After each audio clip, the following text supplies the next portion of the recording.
அஸ்ஸலாமு அலைக்கும் வரஹ்மத்துல்லாஹி வபரகாத்துஹு. தினமும் ஒரு ஹதீஸ் என்ற தகவலில் நபிகள் நாயகம் ஸல்லல்லாஹு அலைஹி வஸல்லம் அவருடைய வாழ்வியலின் சுருக்கத்தை அறிந்து வருகிறோம். அந்த வகையில் இதற்கு முன்பாக நபிகள் நாயகம் ஸல்லல்லாஹு அலைஹி வஸல்லம் அவர்களுடைய 46ஆம் வயதிலிருந்து 50ஆம் வயது வரைக்குமான தகவலை பரிமாறிக்கொண்டோம். அவைகளில் மிக முக்கியமான ஒரு செய்தி, ஸல்லல்லாஹு அலைஹி வஸல்லம் அவர்களுக்கு 47வது வயதாக இருக்கின்ற பொழுது மக்கா குறைஷிகள் காபிர்கள் எல்லாம் ஸல்லல்லாஹு அலைஹி வஸல்லம் அவர்களையும் அவர்களோடு ஈமானை ஏற்றுக்கொண்ட அனைவர்களையும் ஊரை விட்டு ஒதுக்கி வைத்த மிக மோசமான தீய ஒப்பந்தத்தினுடைய அந்த நிகழ்வு வரலாற்றில் மறக்க முடியாத ஒரு நிகழ்வு. 3 ஆண்டுகளாக அவர்களுக்கு எந்த விதத்திலையும் உதவிடக்கூடாது, அவர்களிடத்திலே கொடுக்கல் வாங்கல் வைக்கக்கூடாது, அவர்களிடத்திலே எந்த பண்ட பரிமாற்றமும் இருக்கக்கூடாது, உறவுகளை பேணக்கூடாது என்றெல்லாம் காபிர்கள் ஒரு தீர்மானத்தை நிறைவேற்றி காபத்துல்லாவில் அதை ஒரு சட்டமாக தொங்கவிட்ட மிக மோசமான சஹாபாக்கள் எல்லாம் உணவுக்கு மிக சிரமப்படுகின்ற, குழந்தைகளுக்கு பாலுக்கு கூட சிரமப்படுகின்ற, இலை தலைகளை தன்னுடைய உணவாக ஆக்கிக் கொள்கின்ற மிக கொடூரமான ஒரு சூழல் சஹாபாக்களுக்கும் நபிகள் நாயகம் ஸல்லல்லாஹு அலைஹி வஸல்லம் அவர்களுக்கும் ஏற்பட்டது. அந்த நிகழ்வு கிட்டத்தட்ட 3 ஆண்டுகள் வரை நீடித்தது. இறுதியாக அந்த ஒப்பந்தம் கிழித்தெறியப்பட்டு அது ஒரு முடிவுக்கு வந்தது என்ற வரலாற்று செய்தியும் நாம் கொஞ்சம் கவனத்திலே கொள்ள வேண்டும்.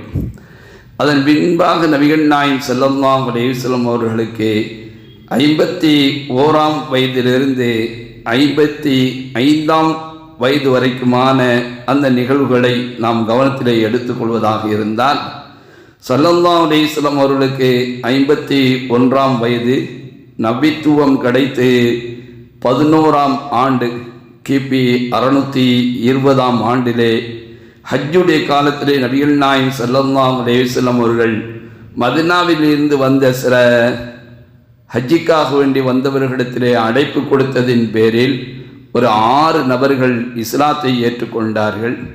இஸ்லாத்தை ஏற்றுக்கொண்டவர்கள் எங்கள் பகுதிக்கு சென்று, மதீனாவுக்கு சென்று இது சம்பந்தமான தெளிவை மக்களுக்கு மத்தியிலே நாங்கள் ஏற்படுத்துவோம் என்கின்ற வாக்குறுதியை வழங்கிவிட்டு செல்கின்றார்கள். அதே போன்று நபிகள் நாயகம் ஸல்லல்லாஹு அலைஹி வஸல்லம் அவர்களுக்கு 51ஆம் வயதில் தான் ஆயிஷா ரலியல்லாஹு தஆலா அன்ஹா அவர்களோடு திருமண நிகழ்வும் நடக்கிறது. அடுத்தபடியாக நபிகள் நாயகம் ஸல்லல்லாஹு அலைஹி வஸல்லம் அவர்களுக்கு 52ஆம் வயது, நபித்துவம் கிடைத்து 12ஆம் வருடம் கிபி 621 அக்கபா ஒப்பந்தம் என்று சொல்லப்படுகின்ற முதல் அக்கபா நிகழ்வு நடக்கிறது. அதில் 15 பேர்கள் ஈமானை இஸ்லாத்தை ஏற்றுக்கொள்கின்றார்கள். ஸல்லல்லாஹு அலைஹி வஸல்லம் அவரிடத்திலே உறுதிமொழியும் எடுத்துக்கொள்கின்றார்கள். அது முதல் அக்கபா என்கின்ற வரலாற்று நிகழ்வுகளோடு நினைவுபடுத்தப்படுகின்ற ஒரு செய்தியாகும். அந்த நேரத்தில் தான் எங்கள் பகுதிக்கு இஸ்லாத்தை போதிப்பதற்குண்டான யாராவது ஒரு அறிஞர் வேண்டும் என்கின்ற பொழுது ஸல்லல்லாஹு அலைஹி வஸல்லம் அவர்கள் முஸ்அப் இப்னு உமைர் ரலியல்லாஹு தஆலா அன்ஹு அவர்களை அனுப்பி வைக்கின்றார்கள். முஸ்அப் இப்னு உமைர் ரலியல்லாஹு தஆலா அன்ஹு அவர்கள் தங்களுடைய அந்த அழைப்பு பணியில் மிக முக்கியமான கவனத்தோடு இருந்து சிறப்பான ஒரு செயலாற்றி அடுத்த வருடம் ஹஜ்ஜுடைய காலம் வருவதற்கு முன்பாகவே மிகப்பெரிய ஒரு வெற்றியான ஒரு செய்தியோடு நபிகள் நாயகம் ஸல்லல்லாஹு அலைஹி வஸல்லம் அவர்களை சந்திக்க வந்தார்கள். மிக பெருங்கொண்ட கூட்டம் மதீனாவிலே இஸ்லாத்தை ஏற்றுக்கொள்வதற்குண்டான வாய்ப்பாக முஸ்அப் இப்னு உமைர் ரலியல்லாஹு தஆலா அவர்கள் திகழ்ந்தார்கள். அதே போன்று யாரெல்லாம் இஸ்லாத்தை ஏற்றுக்கொண்டார்களோ அவர்களுக்கு இஸ்லாத்தினுடைய வழிமுறைகளை சொல்லித் தருகின்ற விஷயத்திலேயும் மிக கவனம் செலுத்தினார்கள்.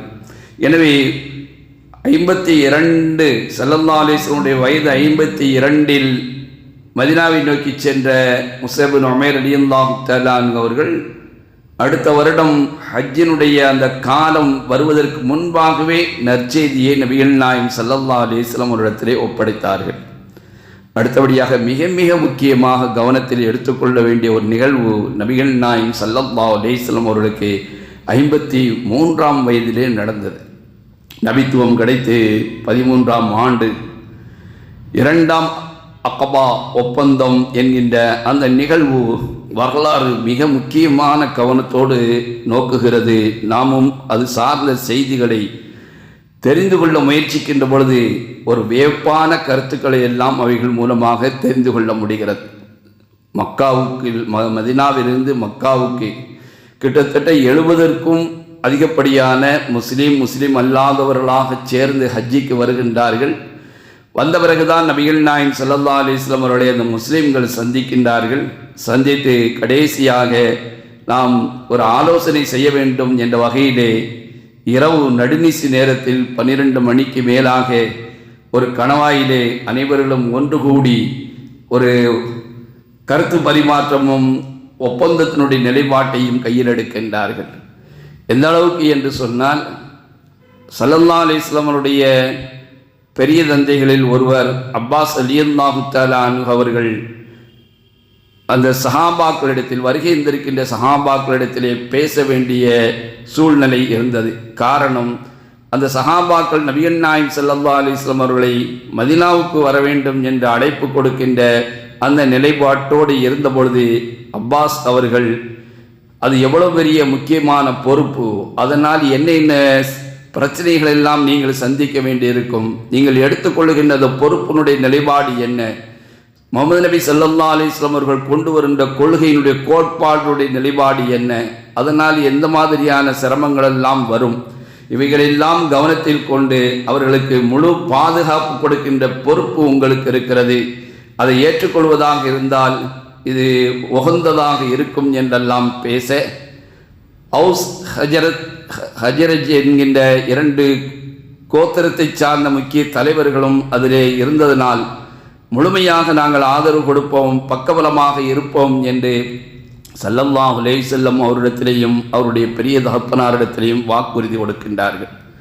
ஆனால் இந்த ஒப்பந்தம் நடந்த நிகழ்வு மக்கா குறைஷிகளுக்கு தெரிய வருகின்ற பொழுது அந்த 2 கோத்திரத்தை சார்ந்தவர்களிடத்திலேயும் மதினாவில் வந்தவர்களிடத்திலே மிக கண்டிப்போடும் எதிர்ப்பை தெரிவிக்கும் விதமாக தங்களுடைய கருத்துக்களை பதிவு செய்ய, எங்களுக்கு எதிராக எங்களை அழிப்பதற்கு, எங்களுடைய கோட்பாடுகளை சிதைப்பதற்குண்டான ஒத்துழைப்பு கொடுப்பதற்கு நீங்கள் அவருக்கு ஆதரவு கொடுக்கின்றீர்களா என்றெல்லாம் தங்களுடைய வேகத்தையும் கோபத்தையும் காட்ட ஆரம்பித்தார்கள். அவர்களுக்கு இந்த தகவல் ரகசியமாக நடந்த நிகழ்வு ஏதோ ஒரு வகையிலே இவர்களுக்கு தெரிய வந்துவிட்டது.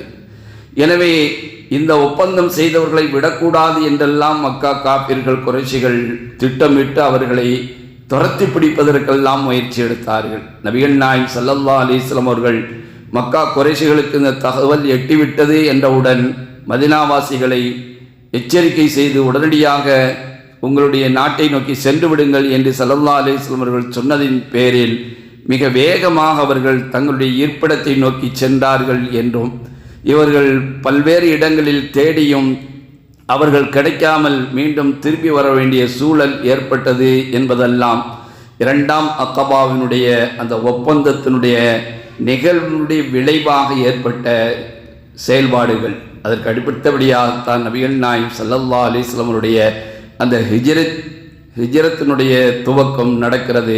இன்ஷா அல்லாஹ் அது சார்ந்து நாம் கருத்துக்களை பரிமாறிக்கொள்வோம். அஸ்ஸலாமு அலைக்கும் வரஹ்மத்துல்லாஹி வபரகாத்துஹு.